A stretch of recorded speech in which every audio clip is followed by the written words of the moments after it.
देवाभाऊंनी दिल्लीवारी करावी, देशाची सूत्र हाती घ्यावी. मात्र फडणवीस केंद्रात गेल्यास महाराष्ट्राला शिंदेशिवाय पर्याय नाही. आमदार बच्चू कडूंचं भाष्य. तर कडूंनी बचकांडी वक्तव्य करून युतीत वाद निर्माण करू नये, दरेकरांचा सल्ला.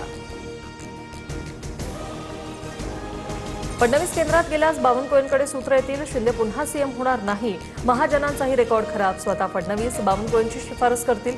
संजय राऊत यांची राजकीय भविष्यवाणी. मी परवाच दिल्लीला जाऊन आलो. केंद्रात जाणार असल्याच्या राऊतांच्या दाव्यानंतर मुख्यमंत्री फडणवीसांचं उत्तर.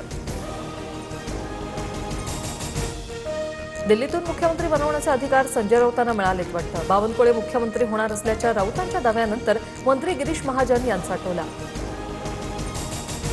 शिंदेच्या शिवसेनेने केलेल्या ऑपरेशन टायगरचे फोटो समोर. श्रीकांत शिंदे आणि प्रताप सरनाईकांनी फुटीर खासदारांना लोकसभाध्यक्षांकडे नेलं होतं. श्रीकांत शिंदे चार्टरने ओम राजे निंबाळकर यांनाही घेऊन गेले होते.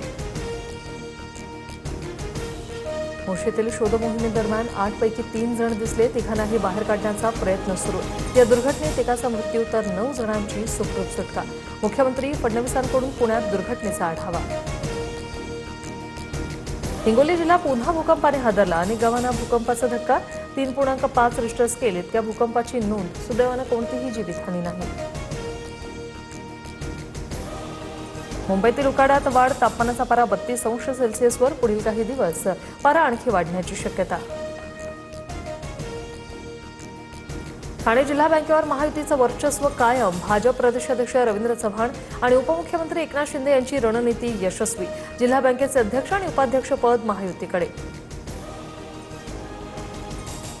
संत ज्ञानेश्वर महाराज आणि संत तुकाराम महाराजांची पालखी पुण्यातून पंढरपूरच्या दिशेने मार्गस्थ.